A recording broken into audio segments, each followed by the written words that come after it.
Dear brothers and sisters in the Lord, ప్రభునందు ప్రియమైన సహోదరి సహోదరులారా, today's verse for our meditation is taken from the book of Nehemiah, chapter 9, verse 5. ఈ రోజు మన ధ్యానం కొరకు నెహెమ్యా గ్రంథము 9వ అధ్యాయం 5వ వచనం నుండి తీసుకొనబడింది. Blessed be thy glorious name, which is exalted above all blessing and praise. సకల ఆశీర్వచన స్తోత్రములకు మించిన నీ ఘనమైన నామము స్తుతింపబడును గాక. In Nehemiah chapter 8, the people wept as the word of God was being read. Nehemiah గ్రంథం 8వ అధ్యాయంలో దేవుని వాక్యమును చదవగా ప్రజలు అది విని ఏడ్చినారనుంది. And Nehemiah 9 is directly connected to Nehemiah 8. Nehemiah గ్రంథం 9వ అధ్యాయము నేరుగా 8వ అధ్యాయంతో అది కలిసి ఉంటుంది.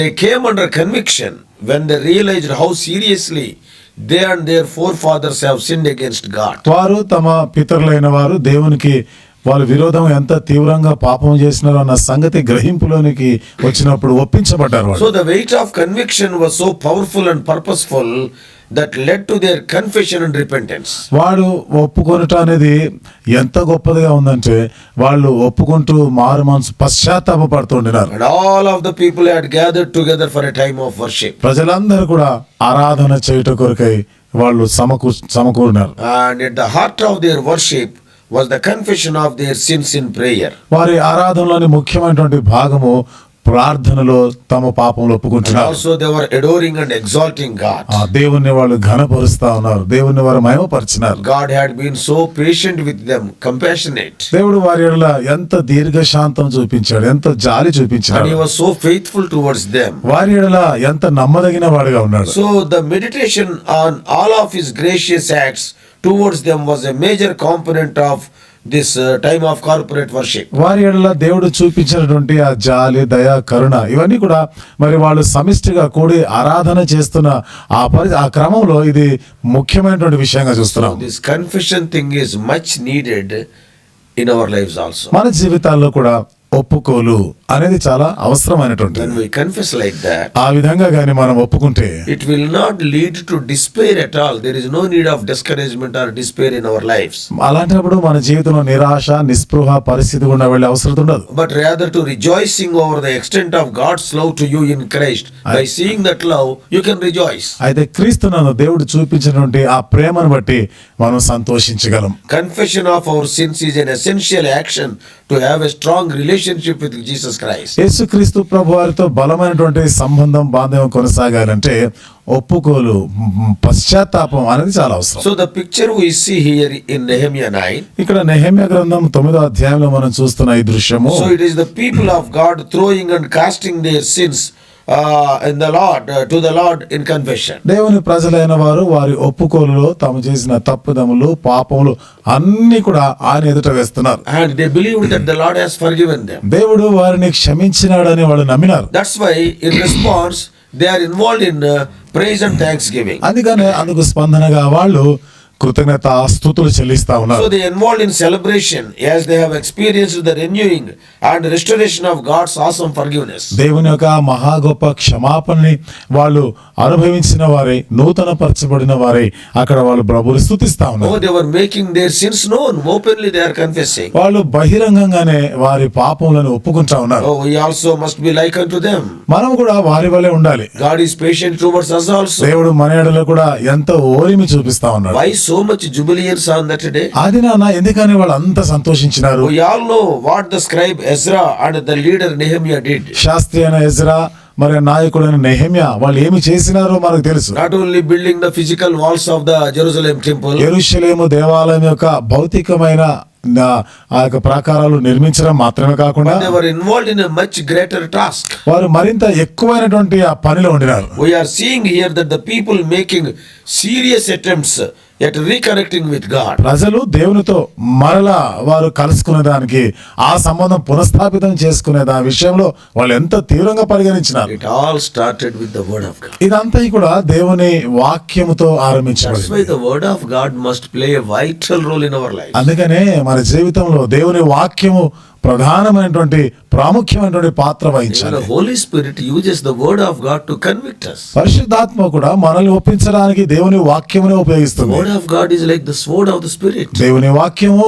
ఆత్మ ఖడ్గము లాంటిది. So that's why I advise especially the young people, When you are reading the word of God, meditating the word of God, don't read it like a novel. Every word is important. ఆ కారణం బట్టి నేను ఇచ్చే సలహా ప్రత్యేకించి యవనస్తులైన వారికి Bible దేవుని యొక్క వాక్యం చదువుతున్నప్పుడు, ధ్యానం చేస్తున్నప్పుడు, పఠించే సమయంలో దాని ఏదో ఒక నవల పుస్తకం, ఒక లోక సంబంధ పుస్తకం చదివినట్లుగా ఎప్పుడు చదవకూడదు. Oh, when people meet others, ప్రజలు ఇతరులు కలుసుకున్నప్పుడు in general they will ask a question. సర్వసాధారణంగా ఒక ప్రశ్న అడుగుతుంటారు. How many chapters you read today? ఈ రోజు ఎన్ని అధ్యాయాలు చదివారు? Yeah, it is good to read more number of chapters. మంచిదే, ఎక్కువైన అధ్యాయాలు చదవడం అనేది మంచిదే. That shows that you are spending more time with the word of God. ఇదేం మనకి చూపిస్తుంది అంటే మీరు ఎక్కువ సమయము దేవుని వాక్యంతో మీరు గడుపుతున్నారని. But it is not the statistics what we need, అయితే ఇక్కడ మనకు కావలసింది ఎన్ని చదివామా లెక్కలు కాదు, but how much you understood, ఎంతవరకు నీకు అర్థమైంది, how much you meditated, ఎంతవరకు నువ్వు దాన్ని ధ్యానం how much చేసినావు, you digested, ఎంతవరకు నీవు దాన్ని జీర్ణించుకున్నావు, how much food you have eaten, that is not important. How much you digested, that is very important. ఎంత మోతాదులో భోజనం చేసావు అనేది కాదు ప్రాముఖ్యమైనది, ఎంతవరకు నువ్వు దాన్ని అరిగించుకున్నావు, జీర్ణించుకున్నావు, అది కదా I'm విషయం. not against reading many chapters a day.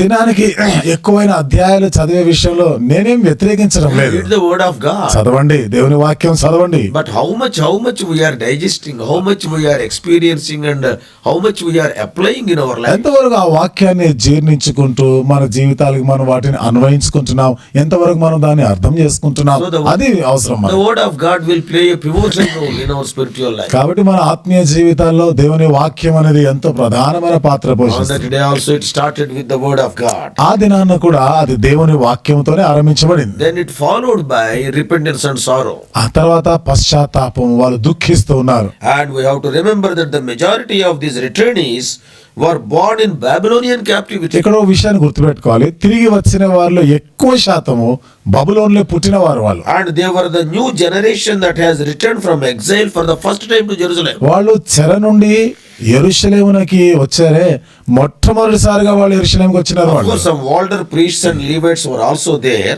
అయితే అంత ముందు ఉన్నట్టు పూర్వీకులైనటువంటి యాజకులు ఉన్నారు, శాస్త్రులు ఉన్నారు అనుకోండి. Some of the old people are also there, as Ezra wrote in 3:12. కొంతమంది వృద్ధులు కూడా ఉన్నారు. ఎజ్రా 3వ అధ్యాయం 12వ వచనం రాస్తున్నాడు కదా. Ezra 3:12, what he is writing. Ezra గ్రంథం 3వ అధ్యాయము 12వ వచనం ఏమని రాస్తున్నాడు? But many of the priests and Levites and chief of the fathers, who were ancient men, that had seen the first house, when the foundation of this house was laid before their eyes, wept with a loud voice, and many shouted aloud for joy. 3:12.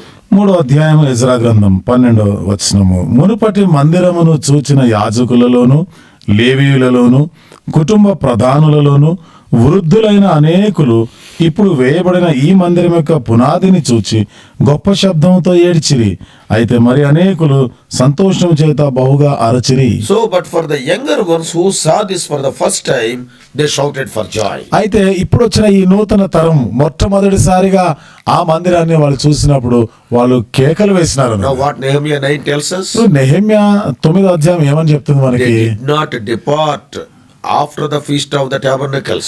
ఆ గుడారముల పండుగ అయిపోయిన తర్వాత కూడా వారు వెళ్ళిపోలేదంట. You can read 9th chapter, first 3 verses. మీరు 9వ అధ్యాయంలోని మొదటి 3 వచనాలను చదవచ్చు. The people continue to linger there in the Lord's presence, ప్రజలు అక్కడే దేవుని సన్నిధిలో అక్కడక్కడే తిరుగుతా ఉన్నారు. not chit-chatting but confessing. అవి ఏవో అవి ఇవి పిచ్చమాటి మాటలు మాట్లాడుకోవడం లేదు, కానీ ఒప్పుకుంటూ ఉన్నారు వాళ్ళు. There was a genuine spiritual renewal.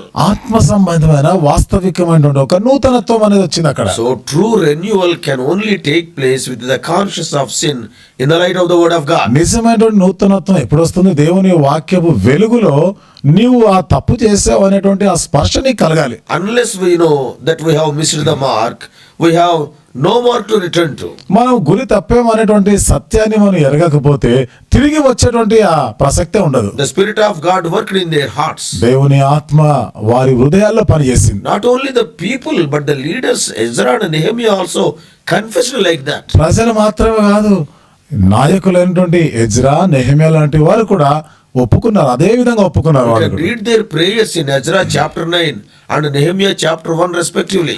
మరి ఎజ్రా గ్రంథం 9వ అధ్యాయంలో, నెహెమ్యా గ్రంథం 1వ అధ్యాయంలో ఈ 2 చోట్ల మనం వారి ఒప్పుకోలు అనేది మనకు కనబడుతుంది. Confession of personal and corporate sin took place. వ్యక్తిగతంగా ఒప్పుకోవడము, సమిష్టిగా అక్కడ ఒప్పుకోవడం, ఇవన్నీ జరిగినాయి. Today most would probably blame the previous generation for the woes they are suffering today. This is the present day's practice. బహుశా ఇప్పుడు ప్రస్తుతం ఎట్లా ఉంది పరిస్థితి అంటే, ఇప్పుడున్న తరం వారు ఆ పూర్వీకులని చూసి వాళ్ళని తిట్టుకోవడము, It has happened like this.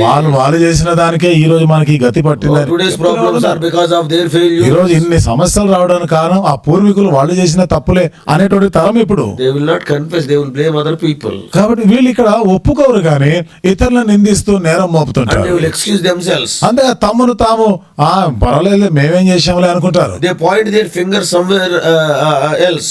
ఎవరి మీదనో వెళ్ళి చూపిస్తా ఉంటారు. That will not help, I am telling. ఆ విధంగా చేయడం వలన వాళ్ళకి ఏ మాత్రం సహాయం కాదు. Today remember.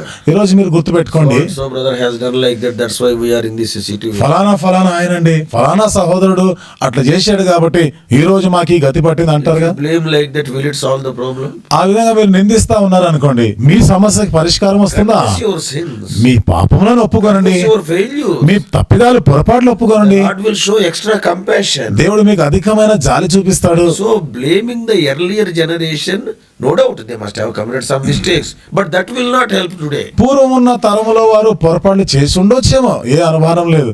కానీ ఆ విధంగా చేయడం వల్ల నీ సమస్య పరిష్కారం కాదు కదా, నువ్వు చేసింది ఒప్పుకోవాలి. So their confession included the greatness of the acts of God for their nation. వారి యొక్క ఒప్పుకోలులో ఆ దేశం కొరకై దేవుడు చేసినటువంటి కార్యాలు, దేవుడు చూపించిన జాలి, కృప ఇవన్నీ ఉన్నాయి. Oh, they have gone to the extent of penning down their vow before God. వాళ్ళు దేవునితో ప్రమాణాలు చేసేది రాసుకుంటున్నారు. వాళ్ళు ఏం The beauty చేసినారు of what they have done. చూసండి, వాళ్ళు చేసినటువంటి ఆ విషయాలు ఎంత చక్కగా ఉన్నాయో అక్కడ. God was the object of their every action. చూడండి, వాళ్ళు చేసిన ప్రతి పనిలో కూడా దేవుడు వాళ్ళ కేంద్రంగా ఉన్నాడు. In 9:7, 9వ అధ్యాయం 7వ వచనంలో, you chose Abraham. You is very important.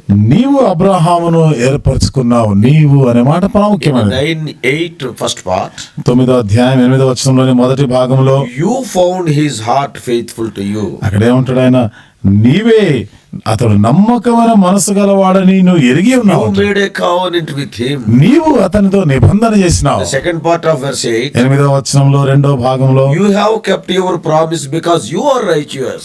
నీవు నీతిమంతుడవు గనుక అతనితో నిబంధన చేసిన వాడవు నీవే. Though Abraham was faithful, Abraham నమ్మదగిన వాడైనా they were saying that you have found his heart faithful. అదేమిటంటే నీవు అతడు నమ్మకమైన వాడని ఎరిగినావు. So the emphasis was entirely on God. కాబట్టి ఇక్కడ పూర్తిగా దేవునిపైనే ఆ ప్రాముఖ్యమైన సంగతి నొక్కి చెప్పేటువంటి విషయాలు చూస్తున్నాం. God was the subject of every event on that day. ఆ దినాన జరిగిన ప్రతి దాంట్లో కూడా దేవుడే ముఖ్యమైన వాడు The ఉన్నాడు. pattern continued till 9:18. ఆ పద్ధతి 18వ వచనం వరకు కొనసాగుతూనే ఉండేది. And that prayer was beautifully ended with a request to God for his intervention. ఈ ప్రార్థన దేవుడు వారిలో జోక్యం చేసుకోవాలి అనేటువంటి ఆ మాటలతో ఎంతో చక్కగా ముగించబడుతున్నట్టు So, dear చూస్తాం. brothers and sisters, కాబట్టి ప్రియమైన సోదరి సోదరులారా, from this chapter of revival, let us learn few lessons. ఈ అధ్యాయం ఉజ్జీవ అధ్యాయం నుండి మనం కొన్ని పాఠాలు నేర్చుకుందాం. What are they? అవేమిటి They are, అవేమిటి అంటే, let us keep our faith alive మన విశ్వాసం అనేది సజీవంగానే ఉంచాలి. and listen to the word of God దేవుని యొక్క వాక్యం ఆయన మాటకి చెవి యొగ్గాలి. and remember the works of God. దేవుని యొక్క కార్యంలోనే జ్ఞాపకం Never చేసుకోవాలి. forget that we are the people of God under God. మనము దేవుని యొక్క ప్రజలము, ఆయన క్రింద ప్రజలం అన్న సంగతి మనం Let మర్చిపోకూడదు. us seek the will of God. దేవుని యొక్క చిత్తాన్ని మనం చూడాలి. And the glory of God can be seen in our individual lives and also in our midst as a congregation. అప్పుడు దేవుని మహిమ వ్యక్తిగత జీవితంలో సమిష్టిగా సమాజంలో కనబడుతుంది. Then true revival starts. అప్పుడు నిజమైన ఉద్యమం అనేది వస్తుంది. Then by his grace and mercy it can be a new start. అప్పుడు ఆయన కృప కనికరం వలన ఒక నూతన ఆరంభం అనేది జరుగుతుంది. Like that we can prepare ourselves for the second coming of Jesus ఆ Christ. విధంగానే యేసుక్రీస్తు ప్రభువారి రెండవ రాకడ కొరకును సిద్ధపడగలం. So today this kind of revival is good కాబట్టి ఈ రోజు ఈ విధమైన ఉద్యమం అనేది మంచిది. and it is necessary and much needed.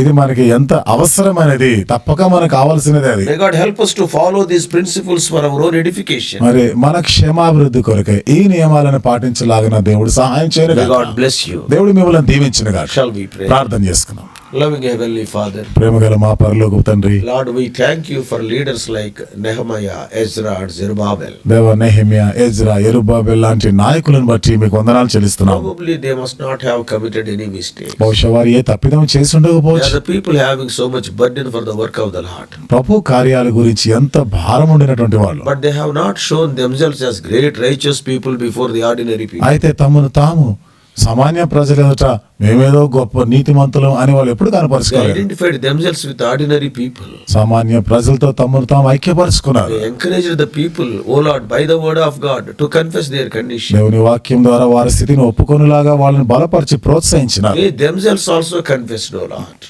తమ మట్టుకు తాము కూడా ఒప్పుకున్నారు. They ప్రభువా, never blamed the forefathers who have committed some mistakes. ప్రభువా, మరి పూర్వీకులు పితరులైన వారు ఏదో పొరపాటు చేస్తుంటారేమో కానీ వాళ్ళని నిందించడము No, no, అట్లాంటి పని because of చేయలేదు. the fault of the forefathers, they have gone to Babylonian captivity. నిస్సందేహంగా వారి పూర్వీకులు పితరులు చేసిన పొరపాట్లని బట్టి బహుశా వారు బబులోని యొక్క చెరలోని పోయి ఉంటారు. But they have not involved themselves in blame game. కానీ ప్రభా, ఊరికే వాళ్ళనే ఆ తరం వారిని నిందించే పనిలో లేరు వాళ్ళు. Oh, they wanted a new revival. ఒక నూతన ఉద్యమాన్ని కోరుకున్నారు. That they dedicated themselves. దాని కొరగా తమను తాము ప్రతిష్ఠించుకున్నారు. Even today we also, O Lord. దేవా, ఈ రోజు మేము కూడా O Lord, help us not to blame any XYZ. ప్రభా, ఎవరిని కూడా మేము నిందించకుండా ఉండలాగా చేయండి. Help us to, O Lord, confess our failures. దేవా, మా పొరపాట్లు మా తప్పిదాలు ఒప్పుకునేలాగా సహాయం చేయండి. And then you will intervene. అప్పుడు ప్రభా మీరు And what కలగజేసుకుంటారు. a wonderful revival. ఎంత అద్భుతమైన ఉద్యమం There వస్తుంది was a అప్పుడు. great joy. గొప్ప సంతోషం The కలిగి walls are rebuilt.